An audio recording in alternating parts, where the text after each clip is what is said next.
Ubashimana turahaguruka. Mungu tutasimama. Tunafungura igitabo cha Yona. Ni kitabu cha Yona Igice cha mbere. Sura ya kwanza. Umurongo wa mbere kugeza kwa gatanu. Mstari wa kwanza hadi mstari wa 6. Turongera dusome igitabo cha Matayo. Tasoma pia kitabu cha Matayo 12. 12. Umurongo wa 40. Mstari wa 40 kugeza kuri 41. hadi 41. Usomi arahera muri Yona. Somaji ataanzia ndani ya kitabu cha Yona. Ahere ku gice cha mbere arageza kwa gatanu. Twasoma mu izina rya Yesu Kristo. Ijambo ry'Uwiteka ryaje kuri Yona mwene Amitayi riramubwira riti, haguruka uje i Ninewe, wa murwa munini, ububurire, kuko ibyaha byabo birundanije bikagera imbere yanjye. Ariko Yona ahaguruka ngo acikire itarushishi ahunge Uwiteka. Amanukana Yopa, abona inguge ija itarushishi, maze atanga ihoro aja mu nguge ngo ajane n'abandi itarushishi ahunge Uwiteka. Maze Uwiteka yohereza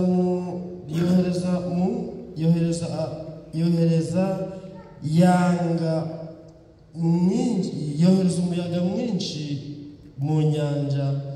mu nyanja haba ishuheri ikomeye, inguge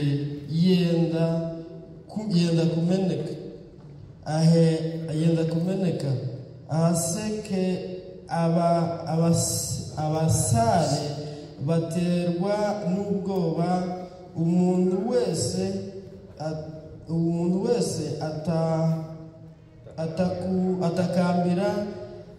atakambira ikigirwamana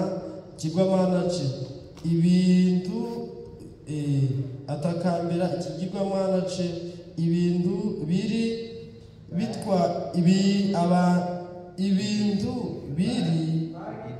ibintu bari batwaye mu nguge bijugunywa mu nyanja ngo boroheshe inguge. Ariko Yona we yari mu nguge hasi cyane, aryamye yisinziriye. Amen. Matayo 12.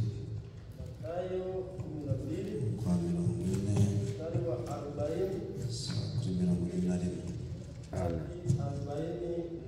turasoma mu Yesu Kristo.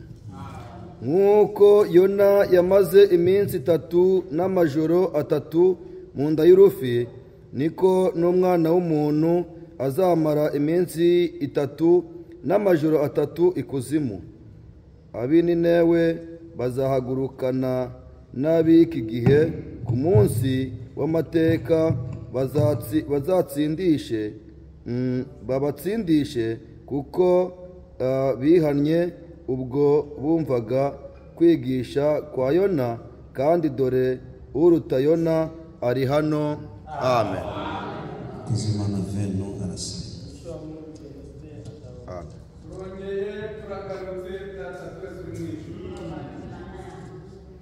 Tuzanye imitima yacu, tuzanye imibereho yacu, tuzanye ibyacu byose imbere yawe, kuko bashiki bacu na bene data babonye yuko nta wundi babihereza, nta n'uwundi babyegurira keretse wowe data twese.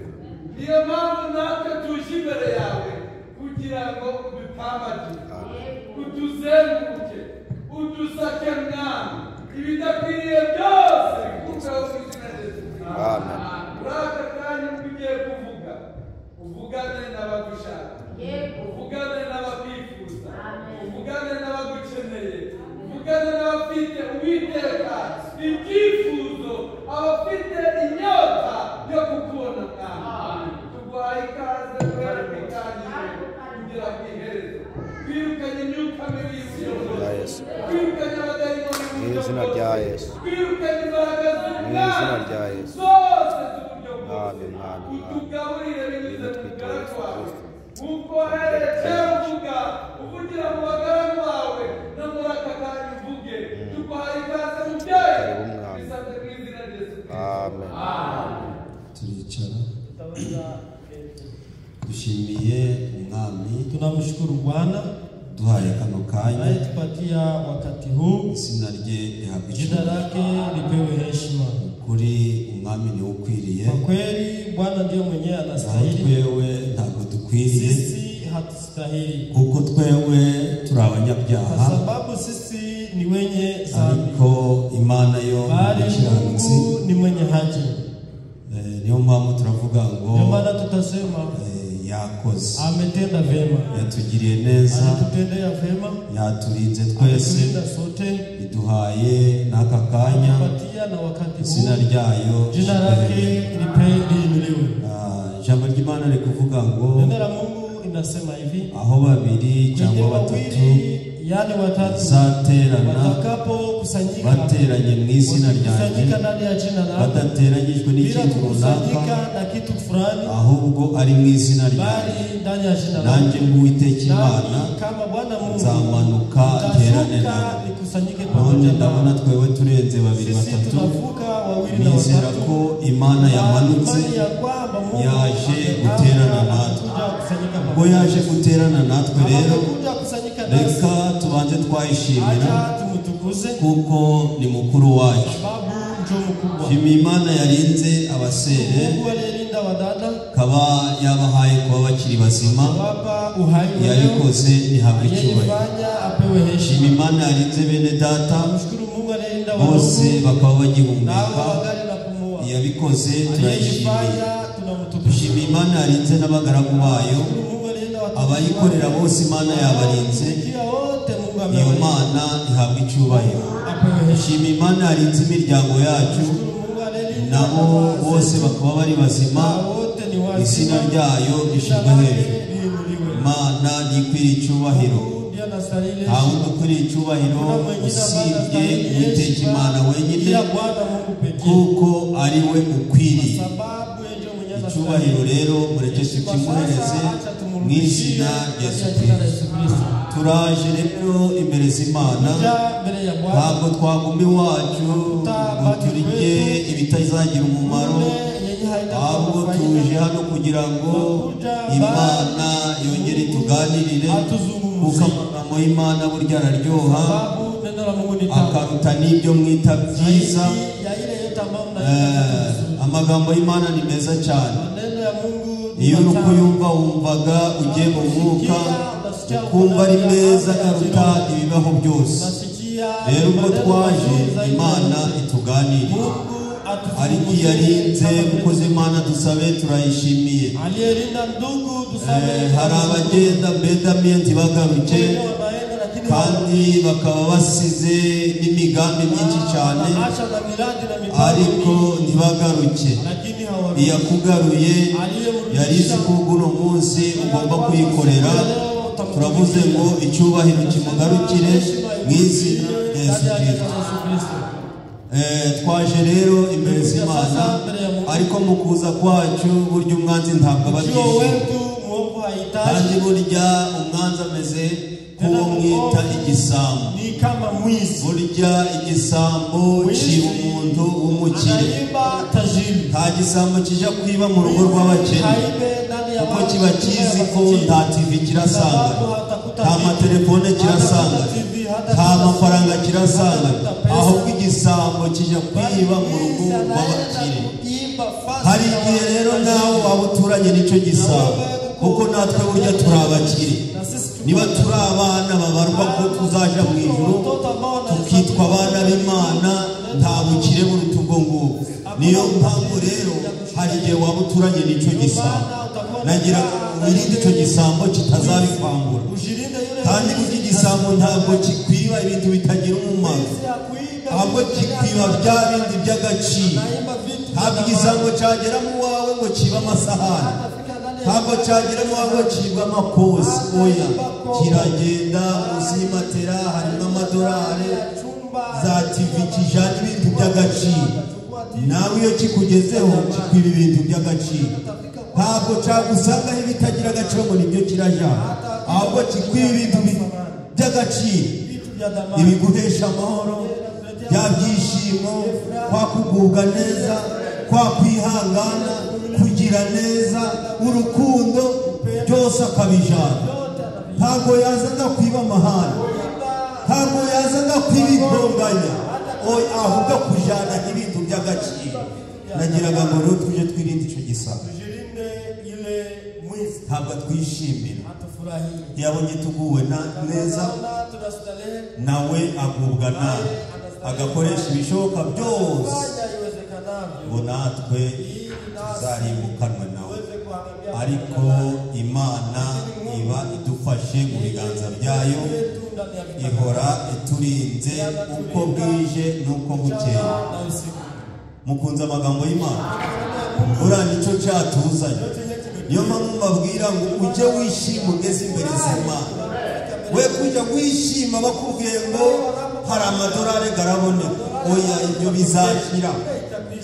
bizashira nta n'akamaro bimaze Salomo yaravuze ngo ibyo byose bikubisa amaso byose nsanze ari ubusa ikiruta byose ni ijambo ry'Imana Mana rero ibaha umugisha mu izina rya Yesu Kristo tuje mu bikari by'Imana ariko ijambo ndabaganiza rigufiya turavana mu magambo twasomye mu gitabo cya Yona ari kuvuga ngo iyi Mana igutekereje iyo umwami agutekereje iyo Yesu agutekereje oya nawe biha agaciro Imana isumba abandi bose weho utagira icyo umaze weho waguregure Imana ikavuga ngo ngiye gutekereza kuri runaka ngaho nawe bihereza agaciro Imana igiye kuntekerezaho njyewe waguregure utazwi n'abantu njyewe utameze gute Imana igiye kuntekerezaho bihereza agaciro maze Imana igutekereze wumve ko Imana yagutekerejeho birahenze cyane iyo Imana igutekerejeho iguhindurira ubuzima iyo Imana igutekerejeho iguhindurira ubuzima ititaye uko abandi babitekereza hari igihe abandi bagutekereza guca ariko Imana ikavuga ngo ndambuye igitabo kubwo kugira ngo ntekereze kuri runaka iyo Imana yagutekerejeho rero abari bakuze ejo barakureba bakakuyobera iyo Imana yagutekerejeho igukoresha ibyo ishaka iguhereza ititaye aho wavutse iguhereza ititaye uko abantu bakubara iguhereza ititaye kuba mwavukanye iyo Imana igutekerejeho igukoresha ibyo ishaka iguhereza ititangiriye ubuzima bwawe bugahinduka maze abazakubona bose bakakubona warishwe irindi zina Imana ihabwa icyubahiro mu izina rya Yesu Kristo isengesho ryawe rero usengera ukuvuga ngo icyamba mwami nanjye ukantekereza kubera nuntekerezaho uzampindurira ubuzima nuntekerezaho uzampindurira imibereho nuntekerezaho uko abandi bantekereza siko uzantekereza wewe icyamba iryo rikaba isengesho ryawe Imana ikagutekerezaho muri uyu mugoroba kubera Imana iramutse igutekerejeho abantu bazakureba bazatangara bazabona wahindutse uzaba witwa nyirarunaka ariko Imana yagutekerezeho izina ryawe naryo izarihindura Imana ibaha umugisha mu izina rya Yesu Kristo iyi Imana igutekerejeho igukoresha ibyo ishaka yaguha nanga ikakwima ishaka yagutuma aho igutumye ikajayo aho igutumye ukajayo iyo yagutekerejeho iraguhagurutsa ikagutuma iyo yagutekerejeho ugomba kubura akana k'imyaka ingahe ikavuga ngo kano kana niko kazaba pasitoro w'aba bantu niko bimeze. Imana yagutekerejeho iragutuma ikaguhereza uko yo yibwira, uko ishaka. Uko bagutekerezaho, Imana yo ikagutekereza uko ishaka. Imana igutuma aho ushaka. Niyo mpamvu yatekereje ku mugaragu wayo Yona, iravuga ngo mbonye ko ari weho washobora kuja guhugura buriya bwoko. Kandi Imana igutekerejeho, kirazira kuvuga ngo sinshaka. Ntabwo Imana irakwihorera. Iyo igutumye ntabwo ivuga ngo ubwo yanze nanjye ndabyanze. Oya, irakwihambira mpaka kugeza igihe aho igutumye urajayo. Imana itekereza kuri Yona, iravuga ngo mbonye ari wewe ugomba kuja guhugura buriya bwoko, kandi ndi kubona wabishobora. Yona aravuga ngo ntabwo jewe byashoboka ngo jewe. Imana imutekerejeho, imuhaye akazi, nawe ngo sinshaka, ngo sindajayo. Yona aravuga ngo ntabwo ndajayo. Imana iravuga ngo jewe ntabwo ari gucogora. Niba nagutekerejeho byarangiye, nubwo wakwanga kujayo nta wundi ndashaka, urajayo byanga bikura. Yona we Imana iseriye aravuga ngo ntabwo byakunda, ahubwo reka nshaka iyo nigira. Yibwira ko Imana bayihunga. Ntabwo Imana bayihunga. Aho uzaja hose izagusangayo.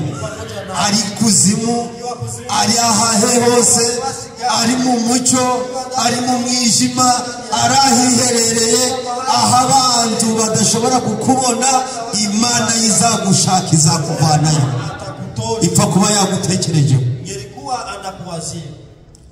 Yona arahunga, aragenda, yigira i Tarushishi, agira ngo Imana arayihunza, aragiye. Ariko aho uzaja hose, reka nkubwire ngo Imana izahagusanga, kubera ni Imana ikorera hose. Ni Imana izi byose. Ni Imana izi uturere twose. Aho byose ni wowe wabishyizeho. Yona arahunga, aragenda ngo agiye i Tarushishi, aba yinjiye mu ryato ririmo abandi bagenzi. Agezemo muri iryo ryato, Imana iravuga ngo ntabwo urancika. Yarazi ngo arahunze, ariko Imana iravuga ngo ninjye waremye inyanja. Mbe Yona nubwo ugiye ukaba watekereje kimuntu, burya njyewe ndi Imana itegeka n'inyanja. Iyo nyanja ni iyanjye. Imana imusangamo. Imana iragenda iravuga ngo yewe wa muyaga we, umuyaga nago guti karame, umuyaga gurita bago karame, kubera izaho yagubitse. Iragenda iravuga ngo muyaga nago guti ni karame. Ari mwihute bwangu, murebe ririya ryato riri mwabo bwari amazi. Ari mukora ibyanyu, muguhuhe buriya bwato, mugende murabuhu. Ariko icyo babujije, muteye gutuma bwarohama, mubuje murabuhuha, abarimo babure umutekano. Namwe mwamivumba yo hasi, namwe ndabategetse ngo muje mufata iryo ryato murisimbagize. Ariko abarimo bose no kubaroha, icyo nshaka no kugira ngo baburiremo amahoro gusa. Ntabwo mbatumye ngo mugende mubice, ahubwo nshaka kugira ngo baburiremo amahoro gusa. Umuyaga uragenda kugera ku ryato, iryato ritangira kuzunguruka, imivumba yo hasi nayo itangira kuza, iryato rirajya. Abasare barimo baravuga ati ni ishano bigenze gute. Ariko Yona yagezemo, aja kwiryamira munsi y'iryato. Abandi baricaye bari kugenda, ibibazo bahuye nabyo, ibyago bibaye byinshi. Yona we nta kumenya probleme zabonetse. agezemo arisinzirira, abandi bari kurengana, bari kurira, bari kubogoza, byabacikanye, bari gusenga imana zabo zanze, bari gushaka icyo gukora byabananiye, ariko Yona arisinziririye. Abandi babuza amahoro, babuza amahoro, babuza amahoro kubera nde? Kubera we, ariko we arisinziriye, ntabwo azi probleme bahuye nazo. Maze baravuga bati ntabwo twabyihanganirira. Barebye basanga yaryamye, we aratujije ingorane, we ntabwo azi ingorane zihari. Baragenda baramukangura, baramubwira nikoma, ntabwo uzi ikibazo twagize, tugiye ingorane, weho wisinziriye, mu by'ukuri ntaso turi guhangayika, twarize twakobotse, none weho urasinziriye, abandi twewe twarigwishije hano umuyaga gutugeza, turukwenda no gupfa, twatabaje imana zacu zanze, none weho urasinziriye, nta soni ufite. Baravuga bati no, ntabwo turagira icyo twakora tutari twakora ubufindo, tugomba gukora ubufindo tukamena umuntu waduteye ibi byaha. Bakoze ubufindo bufata Yona, ariko ntabwo bashotse bamugize icyo bamutwara, baramwitondeye, baragenda baramubaza, baramubwira ngo twakubwiye probleme twahuye nazo, kandi nawe zino saha uri kuzireba, n'ibintu byose twari dufite twabitaye mu nyanja kugira ngo turebe wenda hari niba twashobora kwambuka, ariko byose twabitaye, ari imyambaro twari dufite, amasakoshi yose twarataye, ubu dusigaye buri nta kintu tukigira. None dore ubufindo buragufashe ko ari weho waduteje ikibazo. None ikibazo cya mbere turakubaza nti uri muntu ki kwanza, ko turi kujyana nawe undi tutanakuzi, waje muri iri ryato bimeze bite, uri muntu ki? Tubwire, dusobanurire kwanza, tumaze twamenya iyo uva n'iyo urukuje. Kwa nini unatoka na penye unaenda na kabila yako? Yona arababwira ati ariko rero Yona aliwaambia mimi jewe ubwoko bwanjye, mimi kabila yangu ndi Umuheburayo, ni Mwebrania. Ariko bakaba baza Abaheburayo, Wanajua Waebrania, bakimara kumva ngo ni Umuheburayo, sikia kama ni Mwebrania, bumva bagize ubwoba. Yona arababwira ngo nje ndi Umuheburayo, kandi akazi kanjye nkora buryo nkorera Imana, kandi nkanayumvira muri byose, iyi ntumye njayo. Bakimara kumva ayo magambo bamenya ko yatorotse Imana, baravuga bati none rero mwana, umva amagambo tugiye kukubwira nayo, ni wewe uratubwira icyo gukora, ibyo kugira ngo tugire amahoro, ni weho uratubwira icyo twakora. Ninjura bibabwira none icyo kungorera rero, ubwo ari nje wafashwe n'ubufindo, akaba ari nje wababujije umutekano, izi saha mwakagombye kuba mwageze iyo mwari muri kujya, none ibyangushe mbe bagabo bene data, nanjye nimumfate munterere mu nyanja. Ibyo nibyo byoroshye, ariko Yona mbere yuko bamuterera mu nyanja yari yamaze kumenya ko yahemutse, yari yamaze kumenya ko yakoze icyaha. Abasare nabo baravuga ngo sawa, umva rero wa mana we, yatubwiye ko ari Umuheburayo kandi ko agukorera muri byose, arakumvira iyo umutumye akajayo, none turakwinginze ngo ibyo tugiye gukora amaraso ye ntazatubarwaho, amaraso ye ntazatubarwaho, burya tugiye kumuterera mu nyanja kugira ngo natwe tubone amahoro. ili tupate usalama. Maze baramufata Walimkamata, bamuterera mu nyanja. kumsikia ndani ya bahari. Ariko Imana yari yateguye igisamaki kinini, Wameandaa samaki izina ryacyo bakita nyangumu. ile samaki ni Bisobanurwa ngo nicyo kigirwamana cy'Abaninewe basenga, ya watu wa Ninewe. kugira ngo Imana nigifata Mungu akikamata ile samaki kikaruka Yona Ninewe, bazemera amagambo azanye, kuko aricyo kigirwamana basengaga. Niyo mpamvu Imana yagiteguye aba aricyo kimumira bamaze kumuterera mu nyanja. itamkamata, itamumeza wakati walimtumukizia ndani ya bahari. Maze icyo gisamaki kiramumira. Ile samaki ilimumeza. Yona agera mu nda y'urufi. Yona alifika ndani Bibiri kuvuga ngo yamazeyo iminsi 3 n'amajoro 3 ariyo mu nda y'urufi.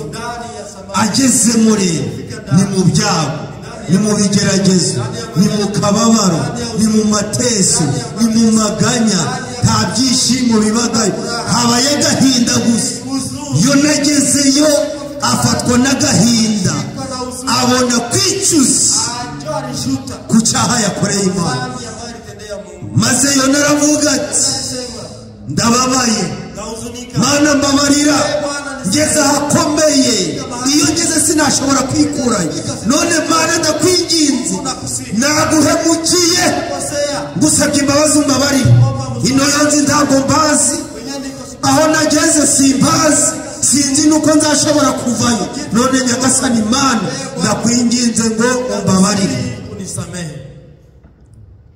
Imana yumva ibyo Yona ari kuvuga, kubera niyo yategetse n'urwo rufi ngo ntirugire icyo rwamutwara. Imana imubika mu nda y'urufi iyo minsi yose ari muzima, nta kibazo afite, ariko we mu mutima ari kwinginga Imana. Iyo yarari ntabwo yari ahazi, ariko iyo ageze Imana yo yaririyo, ari hejuru, ari ikuzimu, ahari hose Imana irahazi. Niyo mpamvu hatagira ahantu wabona ho kuja kwihisha Imana. Ushobora kwihisha nk'umuntu ukabitekereza nk'umuntu, ariko Imana yiba yakubonye ukavuga ngo ngwino reka mbikore ubwo hari umwijima. Ntabwo ndabona runaka ngo mbone, ntabwo runaka turahura, ubwo hihishe runaka ntarambona, ariko Imana ibiguhanze amaso. Iyo waja ndiyo, ibyo wakora ndahari, ibyo uri gutekereza ndahari. Imana izi byose, nta hantu ushobora kuyihungira. No mu nda y'urufi Imana irindirayo Yona kugira ngo azakore wa murimo yamuhaye. Maze agezeyo asenga Imana, ayinginga ngo imubabarire. Nyuma y'iyo minsi ishize, ariko bakimara kumutereramo, Imana ibwira umuyaga ngo muhagarare, na ya mivumba muhagarare. Aremwe abasare mwe mukomeze mu rugendo, mugende yo mwari mugiye. Bagira amahoro baragenda, ariko urukumva ko bari bapoteje ibyabo byose. Yona mu nda y'urufi iminsi 3 ishize, na ya majoro ashize, Imana iravuga ngo isaha yo kukuruka muri rwa murwa nagutumyemo irageze. Ari Imana ifata cya gisamaki irakibwira ngo uwo mugabo mufate umuruke Ininewe, niyo namutumye, kuko abantu b'Ininewe ibyaha byabo byabaye byinshi, igisigaye ni ukubarimbura. Ariko ndanze kubarimbura ntabatumiye igihugurwa. None fata Yona umuruke Ininewe. Cya gisamaki cyumvira Imana, kiba kirutse Yona Ininewe. Yona akiva mu nda y'urufi aravuga ngo Imana irakarama, mvuye mu probleme iyo narindi simbazi, ariko Imana ingiriye ubuntu ukaba ngeze aha ngaha, irakoze irakarama. Yona rero abatangiye akazi, yibuka ibyo Imana yamubwiye, akora bya bindi Imana yamubwiye ngo genda, ni weho ndatoranije uje guhugura bari abantu, ubabwire ngo nibatihana ibyaha byabo nyuma y'iminsi 40 ndaza mbarimbure. Yo nagezeyo akora wa murimo bamubwiye. Bibiliya yatubwiye ngo afata urugendo rw'umunsi wose ari gutangaza ngo yemwe bantu b'Ininewe, Imana yarakaye, yavuze ngo ibyaha byanyu bibaye byinshi, none nimutihana. Nyuma y'iminsi 40 niyo yabahaye, nyuma y'iminsi 40 y'abarimbura.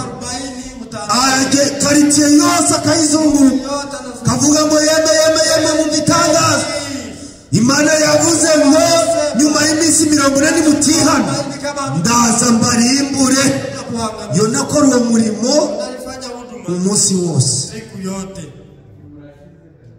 arabatangariza, abavanira inzira ku murima, atitaye ngo hariyo umwami nanga ngo hariyo abakomeye. Icyo kwari ugutangaza ngo ari ukomeye, ari uworoheje, ari amatungo yanyu nimutihana mwese. Imana yavuze ngo iminsi 40 hanyuma yaho iraza mwese barimbure. Ariko nabo bumvishije ijoro, bumvishije iryo jwi, bumva ko bashariwe igihe, baravuga ngo nta kindi cyo gukora. Icyo twakora ni ugusaba Imana ikatubabarira.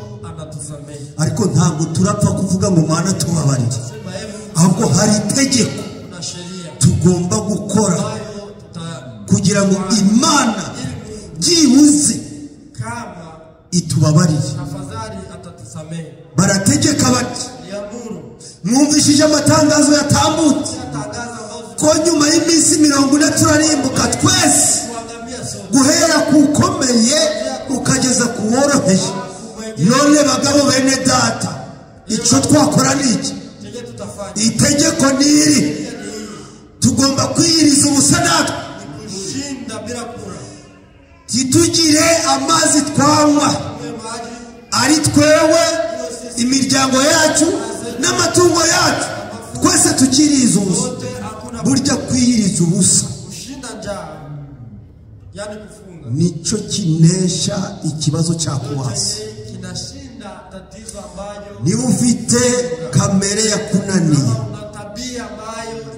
burya niweho wayidondoje, uzayifatira umugambi, uvuge ngo guhera none iyi kamere yarananiye, none Mana nanjye kugira ngo ubone ko bimbabaje, uyu munsi nanjye sindarya, ntabwo ndarya, kandi nikidashira n'ejo sindongera ndye, ariko ndangirize kino kibazo. Burya kwiyiriza ubusa umuntu avanamo imbaraga nyinshi cyane, vanamo imbaraga kwiyiriza ubusa. Imana ireba akababaro kawe wagize, ikabona ko wamara amashi, nayo ikavuga ngo ati burya uyu muntu ababajwe n'ikibazo cye. Nabo baravuga bati kugira ngo Imana itubabarire kandi ibyaha byacu byayigezeho, nuko twategeka ntihagire n'umwe wakoza n'amazi mu kanwa, kugeza igihe turinginga Imana ikatubabarira. Biyiriza ubusa, bambara ibigunira, Bibiri kuvuga ngo bihirika no mu mukungu, barataka batakambira Imana, bayibwira ngo Mana tubabarire, twabaye ibimara, turenga ku itegeko ryawe, dukora ibyaha byangwa n'amategeko, kugeza igihe cyo bimwe byageze iwawe, none twumvishije ko uratwica. Turakwinginze Mana tubabarire. Imana ni umutunzi w'imbabazi. Iyo winginze Imana ngo Mana mbabarira, ikabona ko utari kwikinisha, Imana irakubabarira. Iyo ugiye ngo Mana mbabarira, mfite ufite ikibazo kino na kimwe, Imana ntakabutira kubabarira, kandi Imana ntabwo itanga imbabazi z'ubusa. Ntabwo Imana ipfa kurekura imbabazi ngo umuntu arajya arapfukamye ngo mumubabarire nakoze bino na bino, Imana igeze ngo turakubabarira. Wewe twakubabarira, Imana ikavuga ngo burya ari kubakinisha wewe, ariko kubona mu mutima atari yafata umugambi. Mwewe umusengera haguruka agenda, ariko njyewe imbabazi zanjye ntabwo zikura mu bubiko ku busa. Imana itanga imbabazi ariko yamaze yakugenzura mu mutima, ikabona wicujije kuri icyo kibazo, ikabona wamaramaye, wafashe umugambi, wafashe n'imyanzuro, ukagifatira umwanzuro, ukavuga ngo iki kintu cyambaye hakaranga, nanjye maramaje imbere z'Imana ko ntazacongera. Imana ntihijya gufungura ahantu ibitse imbabazi ikavuga ngo runaka burya yamaramaje nta n'umunsi azongera, none nanjye musize imbabazi zanjye. Ntabwo badusengeye bose Imana ibababarira. Ushobora kuza hano tukagusengera, ejo bakongera kumva ngo wakoze bya bindi. Ntabwo Imana ikora ayo makosa. Ko turagusengera Imana ivugiye ngo sawa, nahaguruka agenda, ikazakubabarira yabonye ko mu mutima byavuye. Ari niwe barihirika, bararira, baratabaza, baravuga bati ntabwo turasaba imbabazi, twariye twahaze, inka zacu zariye zahaze, twanyoye za vino twahaze, ahubwo turiginga Imana itubabarire, dufite akababaro k'inzara, tubabajwe n'ibyaha twanakoze. Imana nibona ko gahinda iratubabarira. Barihirika guhera ku mwami bategeka, nawe aravuga ngo nanjye uyu munsi ntabwo ngomba kwicara kuri iyi ntebe y'icyubahiro, ahubwo nanjye nzambara ibigunira nk'abandi, kuko nanjye bavuze ngo ntabwo bitaye ku bakomeye, baraza barimbure buri wese. Nanjye ngomba kwihirika mu mukungu, gasaba Imana ikambabarira. Basabye imbabazi, Imana iravuga ngo none kandi nakora iki? Ndi guhengeza mu mitima yabo, nkabona bababajwe n'ibyaha bakoze, kandi naho bantegeye biyirije n'ubusa ni kubara. Umva ku gahinda ko gusaba imbabazi n'inzara iri kukuri, Imana ibiha agaciro. Ndavuga ngo burya aba bantu bamaramaje, Imana iragenda mu bubiko bw'imbabazi zayo, iravuga ngo ndabababariye, ibyaha byanyu ndabibababariye, muteke uzabyongera. Imana irabababarira ibyaha byose bakoze, ititaye ku bikomeye n'ibyoroheje. Iravuga ngo ibyo bwakoze byose ubwo namwe mwamaramaje mukiyiriza n'ubusa, za vino mukazireka, mukavuga ngo izo twanyoye ziramaze, nanjye ndabababariye. Imana barambika imbabazi zayo. Igihe uzafata umwanzuro wo kureka ibyawo, Imana izagusesekaza imbabazi. Kandi iyo Imana yakubabariye, abakurebye bose babona wahindutse, kubera hari igihe bagutekereza muri kamere, ariko Imana yaragukuyemo.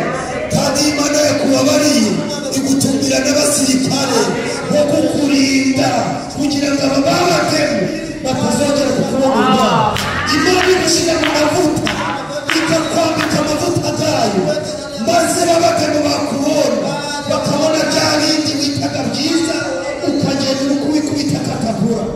Bavuga ngo za vino zararyoha gatoka, biriya byabaga byiza toka. Njyewe ndi mu mwuka, ndi mu mavuta y'Imana. Imana yarambabariye, ntabwo Imana yambabarira ngo nongere njye gukora bya bindi. Hahirwa Imana izaba ari Imana izababarira bazaba bagize amahirwe nta ndabi nyine we bagize. Imana ibababariye Yona hari aza kumva iyo nkuru. Yona alisikia habari Kuko we yabivugaga ategereje kugira ngo iminsi 40 azahagarara rero ko Imana irabariye. Nibyo byari ku mutima we. Ariko aza kumva inkuru ko Imana ibababariye. Icyo yakoze araraka. Icyo yakoze araraka. Uwo niwe muntu wuzuye. Urakazwa nuko Imana yakugiriye neza. Yabona Imana yaguhinduriye ubuzima akagira umujinya mu mutima we. Uwo niwe muntu waje nawe. Yona kuko ari umuntu atari Imana biramurakaza ko Imana itamubabaza. Maze aravuga ati wa Mana we rero kandi nabivuze ukimara kuntuma ngo ngende mbabwire ibyo ukoze n'ibyo natekereje mu mutima bituma kuvuga ngo nihungire n'igihe itarushije. Niba warabonye nanjye itarushije uraniga nagutekerejeho. Natekereje ko uri Imana itinda kuraka, ugira imbabazi ziruta iz'abantu. Burya kuba nari narahunze nibyo natekereje. Icyo nicyo napfuye nawe kuko abagusabye imbabazi bamaramaje bose uziba. Burya icyo kintu naragitekeye ndavuga ngo nshobora kuzapoteza umwanya wanjye w'ubusa. Namara kuvuga naruze nkabwiriza none n'ejo mbumbura Bibiliya nkagamba nkaruha, maze ku iherezo ukavuga ngo aba bantu ntabwo ndagira icyo mbatwara. Burya nicyo cyatumye nahura. Nagutekereje mbona kudahwanye n'abantu. Uri Imana itinda kurakara, ntabwo wihuta kurakara. Naratekereje mbona kurakara kwaba bitwara kanya, kandi iyo bitutwaye kanya bisobanura ngo ugiye gutangira imbabazi. Burya icyo nicyo natekereje nawe wa Mana. Ndongera ndatekereza ndavuga uri Imana igira neza. Ufite kugira neza kwinshi. Ntabwo wita ku baguhemukiye, ahubwo wita ku bagusabye imbabazi. Icyo nicyo natekereje. Nigira umugambi ko guhunga kuko nari nzi ko ndapoteza umwanya wanjye w'ubusa. Kabwiriza iyo minsi yose baza bagapfukama ngo ndabababariye. Icyo nicyo cyambungishije. Atari ko wa Mana we ndababaye, ndikumva mbabaye, kandi mu kababaro kwanjye ndikumva ushaka wananyica neza.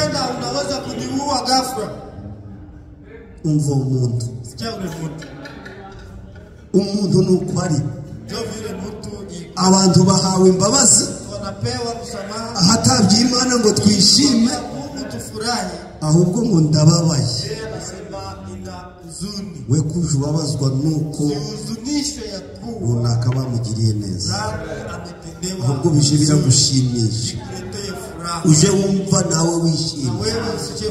Ijambo ry'Imana riri kutubwira icyo uzifuriza mugenzi wawe, icyo uzifuriza mugenzi wawe ukagitekereza mu mutima ko cyagera kuri runaka, Imana izakora ibishoboka byose nawe kikugereho. Niwifuza ngo runaka agubwe neza, ukajya unabisengera mu mutima kuri akugubwa neza kwa runaka, Imana izakora ibishoboka byose nawe uzagubwa neza mu buzima bwawe, mu mibereho yawe, mu minsi yo kuba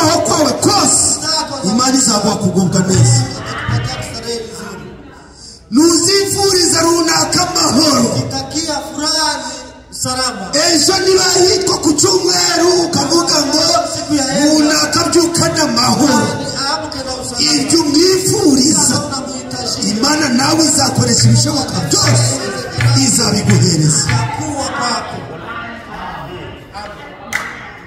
Icyo wifuriza runaka Itahitajia fulani. nanjye nk'Imana Nami kama Mungu. nzakoresha ibishoboka byose Fanya ngira. iwezekanavyo. Niwifuriza runaka akagubwa nabi mu minsi yo kubaho kwe yose, Imana izakora vantere yayo ikora ibishoboka byose, nawe izaguha kugubwa nabi.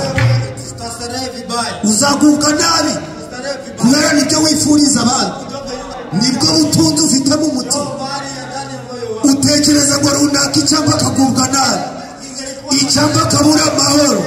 Imana iyiri izavuga ngo icyo wifuriza runaka, nawe mu rugo rwawe hazabura amahoro, Ndani ya jamaa yako. hazabamo kuryaryana.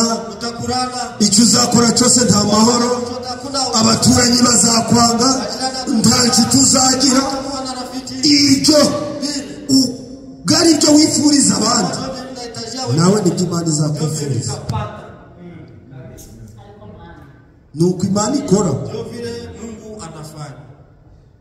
kuko ari Imana y'inyembabazi Sababu ni Mungu kandi Imana ikunda abantu. anapenda. Nukunda Gerard Ukimpenda Gerard. ukifuza ko yagubwa neza mu buzima bwe bwose, iminsi Imana yamushariye, ukavuga ngo Mana ngiye no kwiyiriza ubusa, nta nubwo nzongera kubivuga, ariko ngiye kwiyiriza ubusa mu minsi yo kubaho kwa Gerard, azagubwe neza. Si ibyo byuvuze?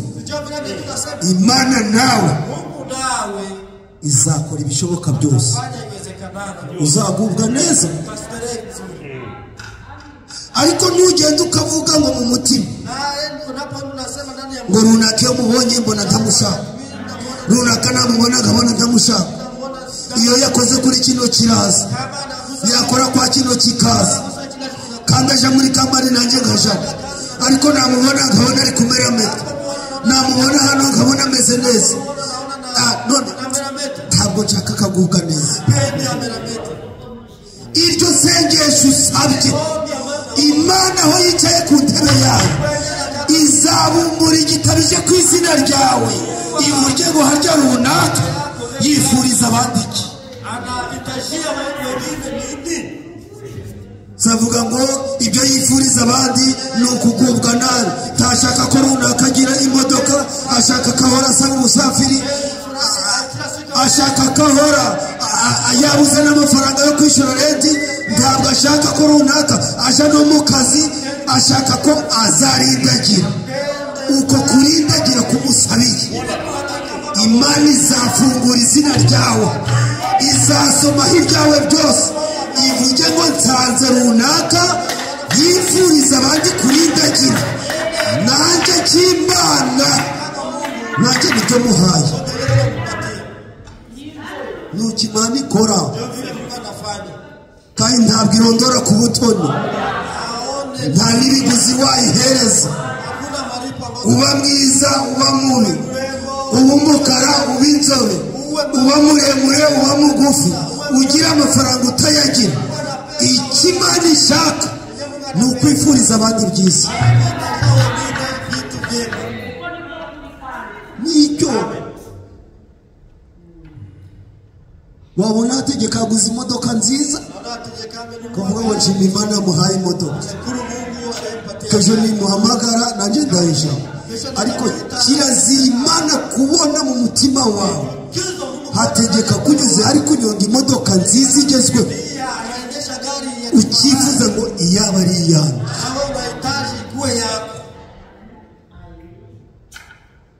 Ntabwo ari ibyo, ntabwo ari guca Imana ikora.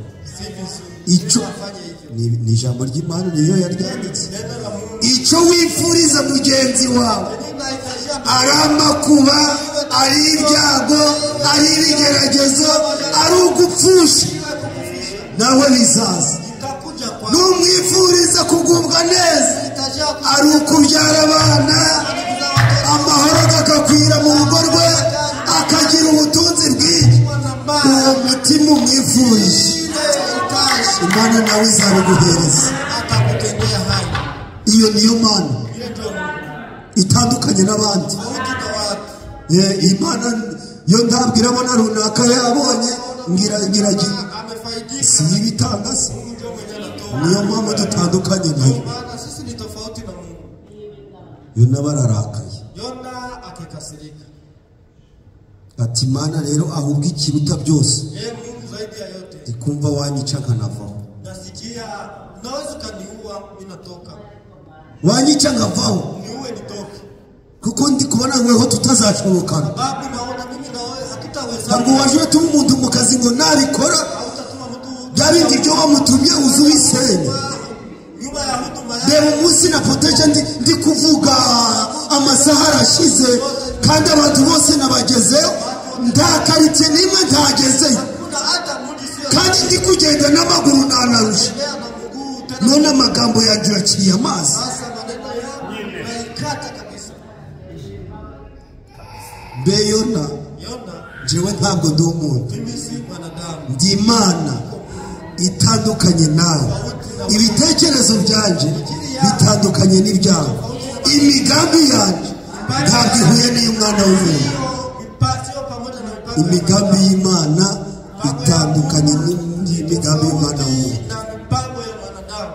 Yo navuze ngo icyambaho nkipfira. Yona wakati alisema ingelikuwa hii mimi ninakufa. Aragenda aje gushaka aho yicarira, Tafuta nafasi ya kukaa. agahinda karamwishe, Zuni na mkamata. ari guhekenya amenyo Anapetenya meno. ati Imana irarinkojeje, Mungu ananiahirisha. banyumviye ubusa, Nisikia kwa Mungu. bazanansuzugura, Zarau. bazaje baravuga ngo kari agakozi karabeshaga. Mtumishi ni mwenye uongo.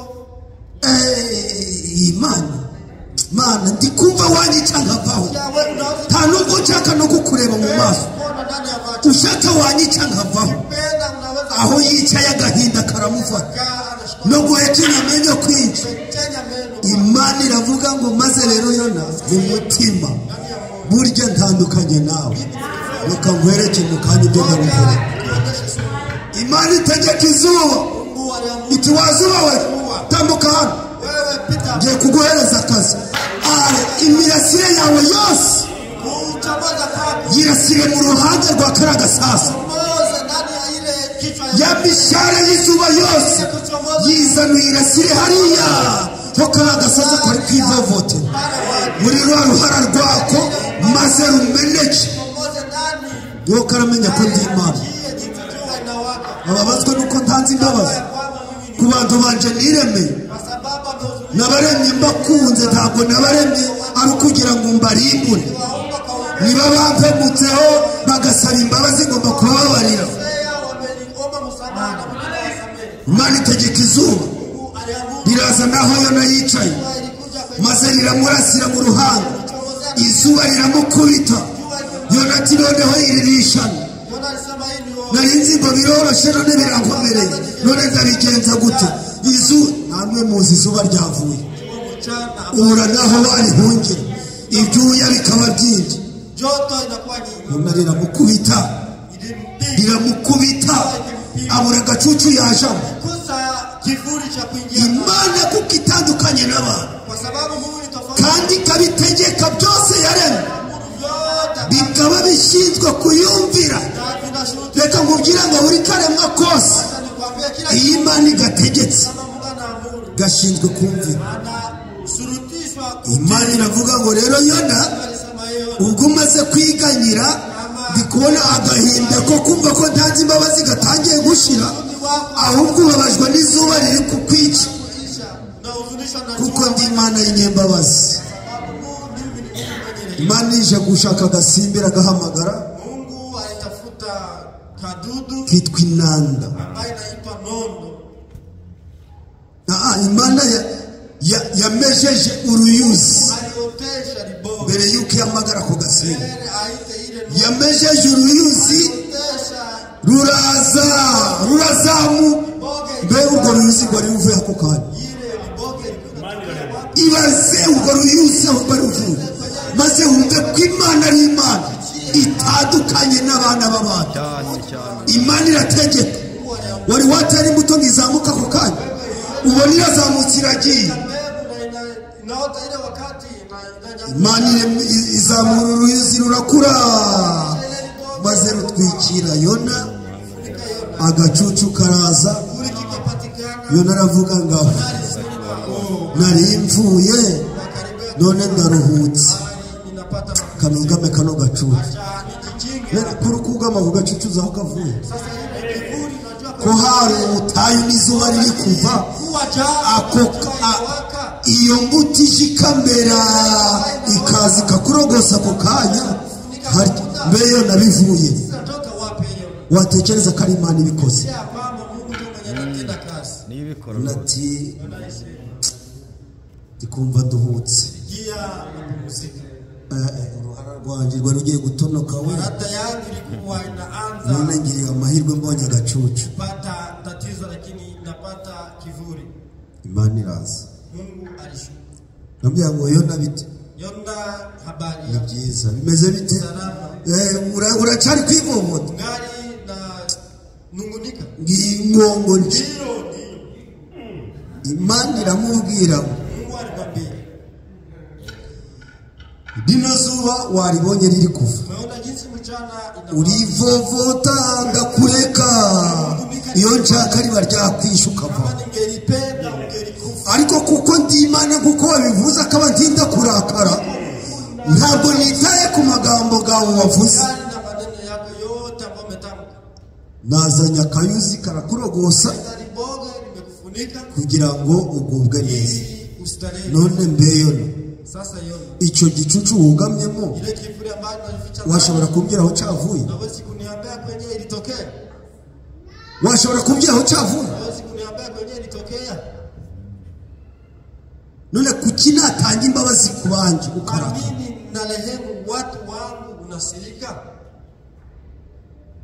Wabishobora kumbwira aho cyavuye? Ariko mubwire ngo yari yarakaye, kandi hari igihe umuntu arakara mu mafuti akiyenza. Ariko kuko Imana ari nyembabazi, Imana ikakubabarira, ntiyite ku mafuti yawe, ikagufata nk'umuntu washobora guhemuka ukajana kure, ariko Imana ikakubabarira. Yona rero ntabwo yarazi ako kayuzi kavuye. Imana iramubwira iti kuba wababajwe no kumva ko ibikugezeho kandi utazi niyo byavuye, ukumva uguwe neza, ukishima kuko uvuye mu ngorane zikuriho, ukanezezwa no kumva izuba ryari rikurasiye rikumereye nabi, wagera mu gacucu utazi iyo kavuye, ukumva uranezerewe ugashima mu mutima wawe. Ni kangahe none njyewe ntashobora kwishimira abantu banjye naremye, bumvishije amagambo y'igihugu uri kubahereza? Ni kangahe njyewe ntababazwa n'abantu banjye? Kuki nabababarira ukagira umujinya n'agahinda byose? Ni kangahe? Kuki woweho wababajwe n'ibyo utazi iyo byavuye?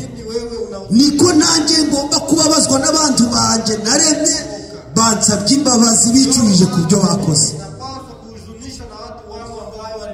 Ariko ndi kubabwira ngo umuntu ni wabure, iteka ryose umuntu ni wabure, ahora hemuka iteka ryose. Ariko umukiranutsi yahemutse amenya harakemurira ikibazo, ajya kwiherera agaganira n'Imana ye, yabona byanze akiyiriza ubusa.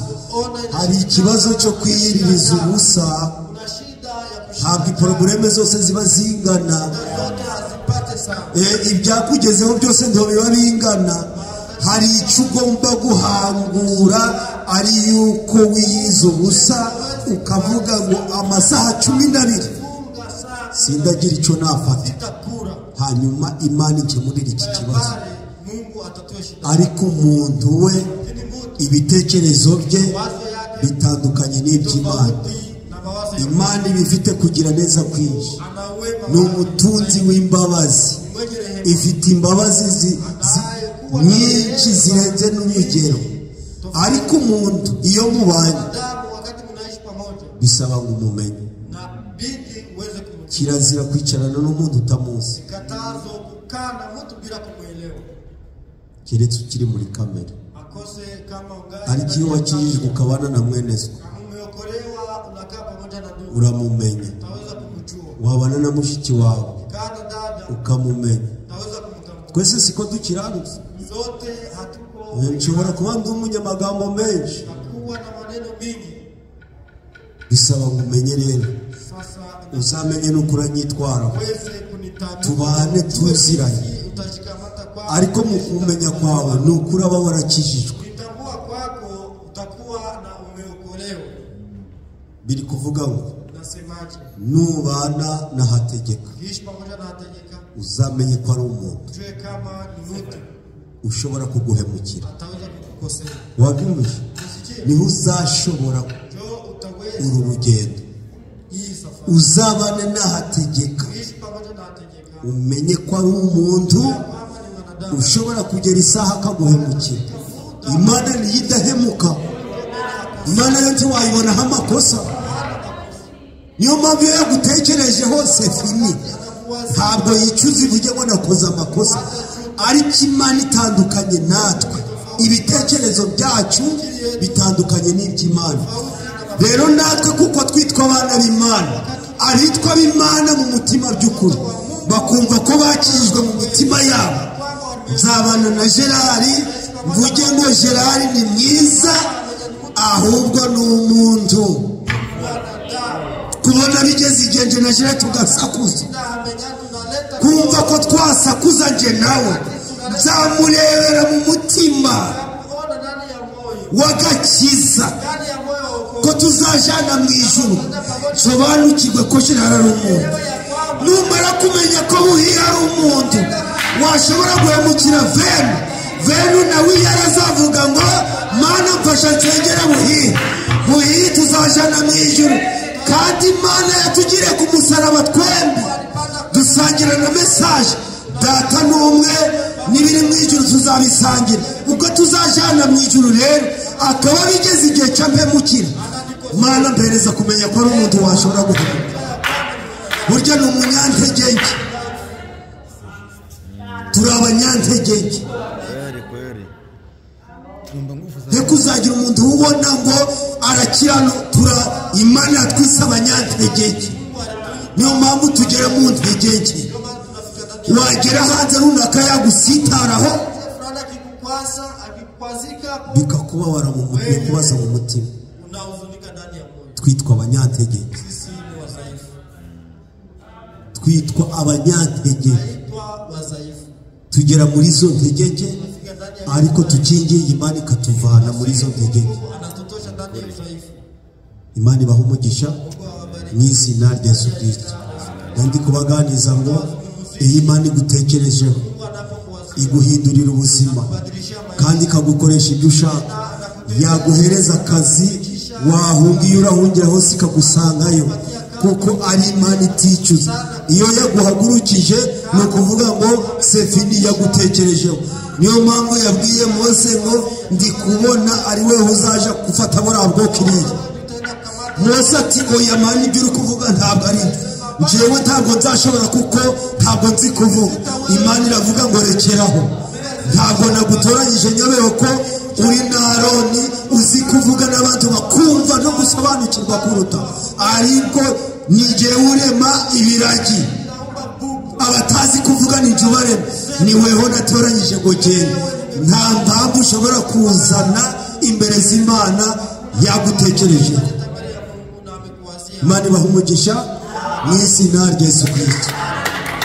Turasoje ibyo Imana yaduhaye n'ibyo, ariko Imana iyo yagutekerejeho abantu bose bazabireba. Imana yaguhinduriye ubuzima, imibereho yawe Imana ikayihindura. Niba barakubonaga bakabona uri nyiramujinya, bazabona uri nyirabyishimo. Abazakubona bose bazabona Imana yaraguhinduriye ubuzima.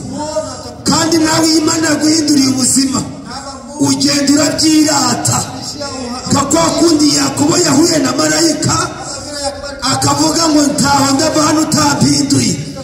Yakobo bamara kumuhindura akaja agenda acumbagira, abamubona bose bakavuga ngo Yakobo byagenze bite, akababwira ngo burya uko narindi kera sikondi Imana yarampinduye. Abateranye Imana bahumugisha n'izina